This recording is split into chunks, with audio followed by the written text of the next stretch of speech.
Hey guys, it's Sash. Here's another episode on CSGO Basics, and I'm just going to take you through map control of DE cache.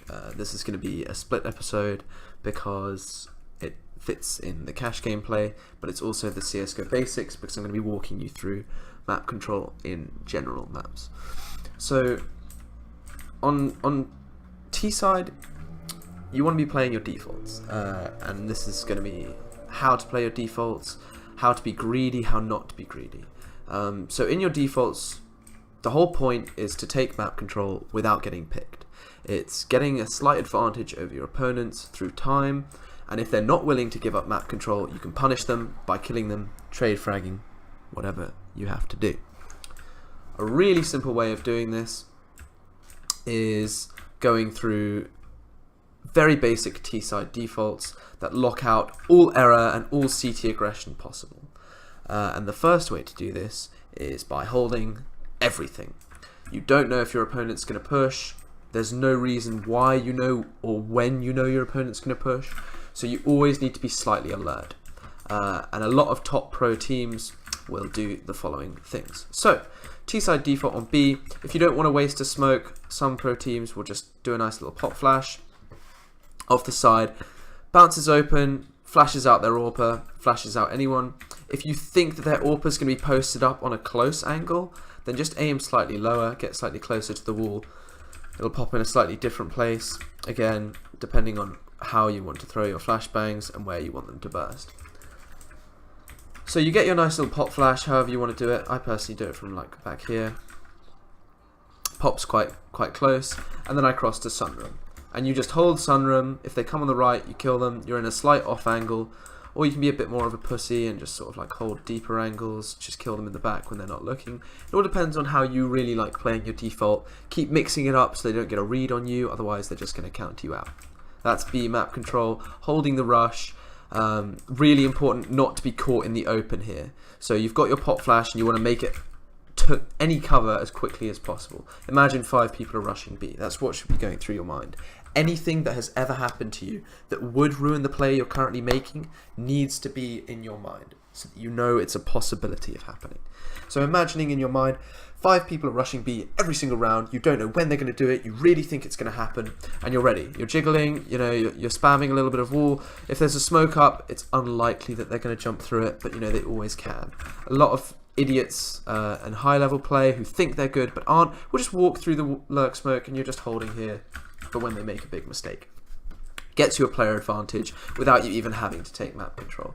To hold mid, there's a few different ways. I personally really like boosting on red. If you want to kill the guy when he goes towards vents, if there's no smoke, it's really good for doing that. If you just want to hold mid and not die, I mean, it's probably alright to sit in this corner. It all depends on how you feel, but also jumping to this box can work as well. You can just see them over the top of a lurk smoke here. It sort of works as a one-way for you, but you know, you're basically just going to be waiting for the guy. There's no way they're going to expect you in these really stupid positions. A really good thing to learn in your defaults is crosshair placement. Crosshair placement is really important because when they're going to push you, you want your crosshair to be at head height, regardless on what elevation you are, whether you're crouching, what you're expecting. You know, right now I've got my crosshair placement to close red, but if he came through mid, I'd want my crosshair placement to be here. But if I was standing on something and he was coming from left side mid, I'm currently looking at close mid or mid-range mid. This is close mid, and then this is far mid. You know, because the elevation messes up your crosshair placement. So you've really got to expect what distance he's going to be at, which place is he going to come from first. Now this is the map control that I normally hold on my default. I'll just do a quick jump up here. Maybe I'll boost someone up. Maybe I'll help A main. And then while I'm watching boost, I'll just take this nice little jump up here. You do a nice little strafe. And you make your way to the top of van. Not only is this good for holding counter boost, but it's also good because if people get really antsy with an AWP or if they're worried about a mid take, sometimes they'll come over here. You can literally see them and kill them. If you get an AWP on top of white box, you can also kill them from the truck. So you can catch a few people off guard on mid when they're not really ready. To take door, it's a little bit more difficult. You know, you'll need a pop flash. Maybe you'll exchange a couple smokes, a little bit of utility. You really don't want to be killed by an AWPer. A lot of new meta plays on cache is getting super aggressive on A side, and you'll get someone with an AWP and he'll just post up here. And some AWPers, they'll go behind the door just to get a little bit extra angle, a little bit of cover in case they miss one shot. So be really careful when taking door control. Be really careful when taking A main control. Super common for teams to throw the smoke from truck. They smoke out A main. And this is what I would teach you to do, although it's not a flawless strategy, is to sort of jiggle peek so that they can't get on shroud, they can't boost up easily.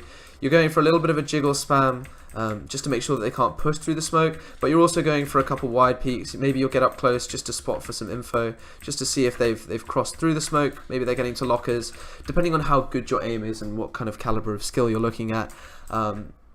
The other way to take A main map control is just to go balls deep, play anti-flash, wait for steps.